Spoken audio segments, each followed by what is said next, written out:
ॲबे carry नावाचा एक French प्रवासी महाराष्ट्रात आला होता.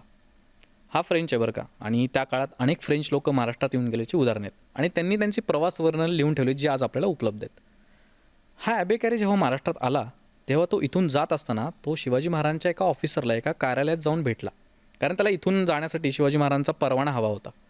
आणि तो जात असताना शिवाजी महाराजांचं स्वप्न काय आहे हे त्यांनी तेव्हा ज्या अधिकाऱ्याला विचारलं, तेव्हा त्या अधिकाऱ्याने त्याला असं उत्तर दिलं की आमच्या राजाला सिंधू नदीपासून बंगालच्या उपसागरापर्यंत राज्य करायचं आहे.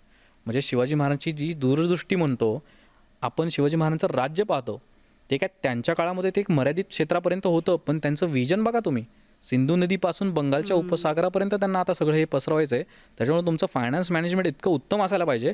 तोच ॲबेकॅरे पुढे जाऊन असं लिहितो की शिवाजी महाराजांना या सर्व मोहिमांमधनं विजय का प्राप्त होतो, असं तेव्हा त्यांनी पुन्हा प्रश्न केला त्या अधिकाऱ्याला मराठ्यांच्या. तेव्हा असं उत्तर आलं की शिवाजी महाराज हे आपल्या गुप्तहेर खात्यावर गुप्तहेरांवर प्रचंड पैसा खर्च करतात.